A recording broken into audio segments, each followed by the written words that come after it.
Chaque jour, un verset de la Bible, une pensée et une invitation. Plus de power avec Léo. En 2008, j'ai acheté ma première voiture. À l'époque, avec mon épouse, on habitait dans la région parisienne, plus précisément à Créteil. Je devais récupérer la voiture au centre-ville de Paris. Puis, je devais rentrer à la maison. Mais tu sais, à l'époque, je ne connaissais pas le chemin, il n'avait pas de portable et je n'avais pas non plus de GPS. Les amis, je me suis perdu pendant 3 heures. À un moment, je ne pouvais plus et je me suis dit, et si j'ai pris? Oui, je sais. J'ai dit, Seigneur, aide-moi s'il te plaît à trouver le chemin pour aller à la maison.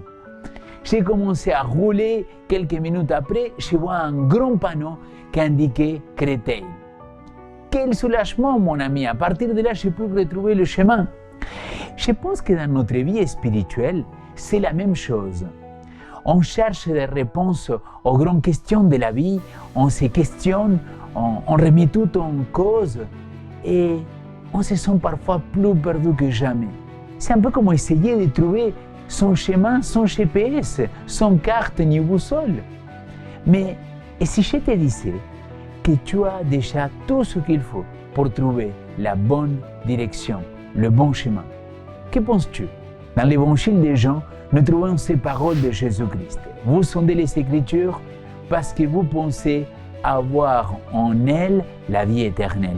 Et ce sont elles qui rendent témoignage de moi.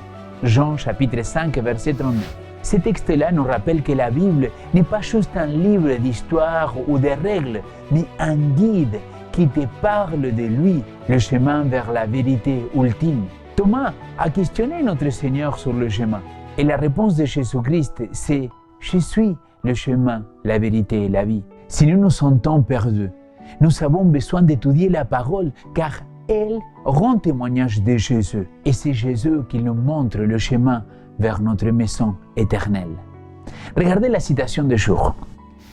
Il est nécessaire que chaque famille fasse de la Bible son livre d'études.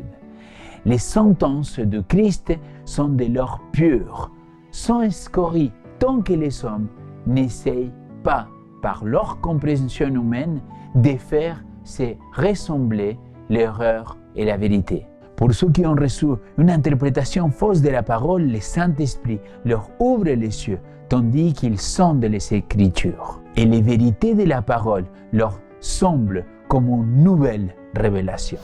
Et mon ami, chercher la vérité, c'est plus qu'une quête intellectuelle, c'est une expérience spirituelle.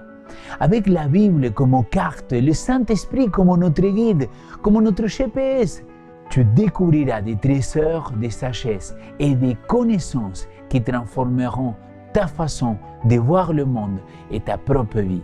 Alors, aujourd'hui, comme dans ces derniers jours, je t'invite encore et encore à plonger dans les Écritures avec un cœur ouvert et un esprit prêt à apprendre et entendre la voix de notre Seigneur.